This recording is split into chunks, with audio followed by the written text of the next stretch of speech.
The ACLJ is getting involved at the UN right now because people know about the big cases we deal with. They know about that sort of top-level topics, but there are moments like this when there's an individual person that we have to stand up for. Right.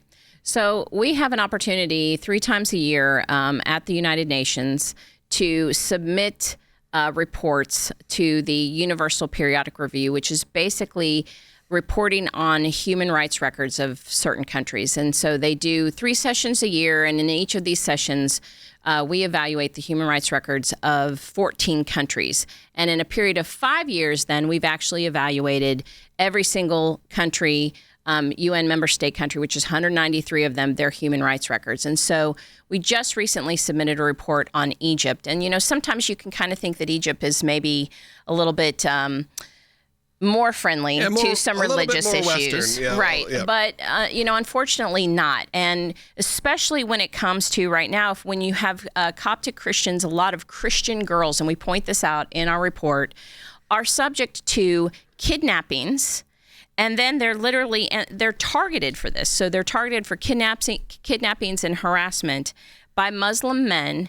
And they're taken and they're usually forced to convert to Islam and then marry these men. And so we were able to point that out in our report for a specific 21-year-old girl who was a medical student and was kidnapped. And it's a horrific story.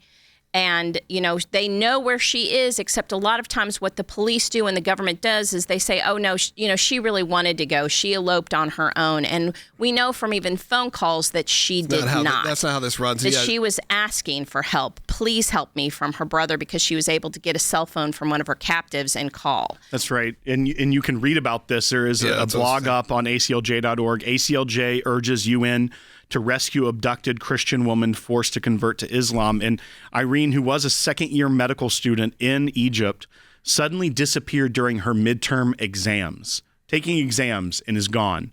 Weeks later, the family heard from her when she stole her captor's phone and pled for her life in a desperate call to her brother. The captor ripped the phone from her hands and told her brother, "You've heard her voice. Now you know she's okay, right?"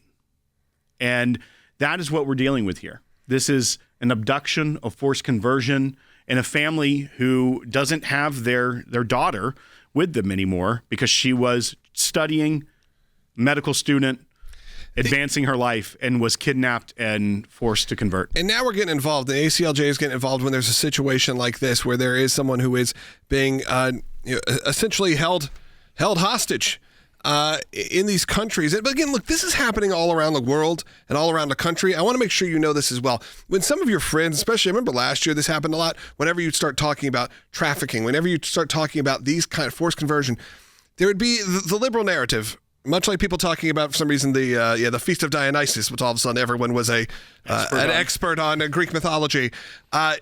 You start seeing that talking point happen because that's being influenced by who? Maybe it's happening like what's going on with the elections right now. Okay, those conversations start happening. But then even look, and the ACLJ is getting involved, and you need to be involved in this right now too. I encourage that before we head to the break. There's a sign a petition right now as we're going to the UN in support of Irene. You can help save Irene. Sign the petition at aclj.org/sign. Send this kind of article, send this petition to people when they say human trafficking is not really happening. Look what happened at San Diego Comic-Con. Okay, you may have not seen that. They did a sting operation. 14 were arrested and 10 victims recovered in San Diego at Comic-Con. This is happening in our country and around the world. We have to stand up for it. This is actually happening.